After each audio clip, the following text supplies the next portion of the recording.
ព្រៃនិទានខ្មែរនាងមេសានិងនាងមេកឹសនៅភូមិតូចមួយក្បែរព្រៃធំមានម្ដាយមេម៉ាយម្នាក់មានកូនស្រី2នាក់ប្អូនស្រីឈ្មោះនាងមេសាមានចិត្តសុភាពឧស្សាហ៍ព្យាយាមនិងស្រស់ស្អាតដូចផ្កាឈូកបងស្រីឈ្មោះនាងមេកឹសមានចិត្តកំណាញ់ច្រណែននិងចង់បានតែភាពស្រស់ស្អាតរៀងរាល់ថ្ងៃមេសាតែងជួយម្ដាយដាំបាយបោកខោអាវចិញ្ចឹមមាន់និងស្រោចទឹកដំណាំរីឯមេកឹសគ្រាន់តែអង្អែលកញ្ជ្រោងលាបំសៅនិងសម្លឹងមុខក្នុងកែវមានថ្ងៃមួយម្ដាយឈឺធ្ងន់គ្រួសារខ្វះលុយមេកឹសនិយាយថាម៉ែ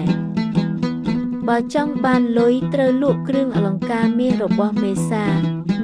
មានតែចិញ្ចៀនមាសមួយដែលជាកេរមរតកពីឪពុកនាងមិនចង់លក់ទេប៉ុន្តែដើម្បីម្ដាយនាងយល់ព្រមមេកឹសសប្បាយចិត្តគិតថាបើគ្មានចិញ្ចៀនមេសានឹងមិនស្រស់ស្អាតទៀតនាងក៏បញ្ឆោតម្ដាយថាម៉ែមានអ្នកមានទិញចិញ្ចៀននៅក្នុងព្រៃឲ្យមេសាទៅលក់ទៅម្ដាយជឿឲ្យមេសាយកចិញ្ចៀនទៅមេកឹសសើចក្នុងចិត្តនៅពេលមេសាចេញទៅនាងប្រញាប់ចាក់សោទ្វារផ្ទះហើយលាក់សោនៅក្រោមគ្រែមេសាដើរចូលព្រៃកាន់ចិញ្ចៀនមាសព្រៃងឹតស្លឹកឈើរំខានប៉ុន្តែនាងមិនខ្លាចនាងអធិស្ឋានថាសូមព្រះវិញ្ញាណការពារខ្ញុំនិងម្ដាយឲ្យជាពីជំងឺភ្លាមនោះមានសំឡេងសួរពីលើដើមឈើនាងស្រីនាងកាន់អ្វីនៅក្នុងដៃមេសាសម្លឹងឡើងឃើញព្រះអង្គម្ចាស់ម្នាក់ជិះសេះស្លៀកសំពត់មាសមានអង្គរៈតាមពីក្រោយទ្រង់កំពុងតែស្វែងរកនារីសុភាពដើម្បីធ្វើជាមហេសីមេសាឆ្លើយដោយសុភាពខ្ញុំមានចិញ្ចៀនមាសចង់លក់ដើម្បីព្យាបាលម្ដាយព្រះអង្គម្ចាស់មើលមេសាឃើញចិត្តល្អនិងភាពស្មោះត្រង់ទ្រង់ទិញចិញ្ចៀនក្នុងតម្លៃខ្ពស់ហើយសួរថានាងនៅឯណាហេតុអ្វីមកម្នាក់ឯងមេសារៀបរាប់ពីម្ដាយឈឺនិងផ្ទះដែលត្រូវចាក់សោព្រះអង្គម្ចាស់មានចិត្តស្ដាយក៏ឲ្យអង្គរៈទៅជូននាងត្រឡប់ផ្ទះពេលមេសាដល់ផ្ទះឃើញទ្វារចាក់សោនាងខកឈ្មោះម្ដាយគ្មានសំឡេងឆ្លើយមេកឹសនៅក្នុងផ្ទះសើចក្នុងចិត្តនៅក្នុងព្រៃមេសាប្រកាសជាស្លាប់ប៉ុន្តែអង្គរៈបើកទ្វារដោយកម្លាំងមេកឹសតក់ស្លុតមេសាបំដាយយកលុយទិញថ្នាំព្យាបាលម្ដាយជាពីជំងឺព្រះអង្គម្ចាស់មកសួរសុខទុក្ខហើយសុំមេសាធ្វើជាមហេសីមេសានិយាយថាខ្ញុំសុខចិត្តបើម្ដាយនិងបងស្រីបានរស់នៅសុខព្រះអង្គម្ចាស់យល់ព្រមប៉ុន្តែទ្រង់ចង់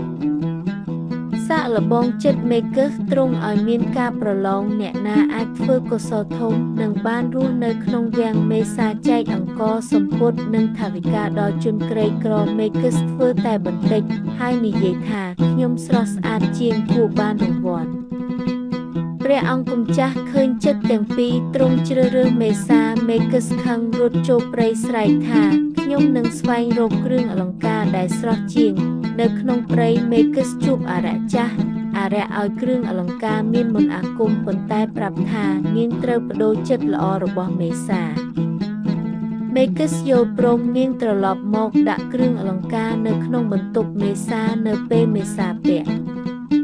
នាងបាត់បង់ចិត្តល្អคล้ายជាមនុស្សកំណាញ់ម្ដាយឃើញកូនប្អូនផ្លាស់ប្ដូរសោកសៅណាស់មេកឹសសប្បាយចិត្តគិតថានឹងបានចូលវាំងប៉ុន្តែព្រះអង្គម្ចាស់មានគ្រូចាស់ម្នាក់ដឹងរឿងមន្តអាគមគ្រូចាស់ឲ្យមេសាសូត្រធម៌និងធ្វើកុសលមន្តអាគមលីបាត់មេសាត្រឡប់មកចិត្តល្អវិញគ្រូចាស់ចាប់អារក្សនិងមេកឹសព្រះអង្គម្ចាស់ប្រាប់មេកឹសថាចិត្តល្អមិនអាចលួចបានទេចុងបញ្ចប់មេសាคล้ายជាមហេសីគ្រប់គ្រងប្រទេសដោយយុត្តិធម៌មេកឹសត្រូវធ្វើការនៅវាំងរៀនឧស្សាហ៍និងសុភាពបន្ទាប់ពី3ឆ្នាំនាងផ្លាស់ប្ដូរคล้ายជាមនុស្សល្អនិងបានអភ័យទោស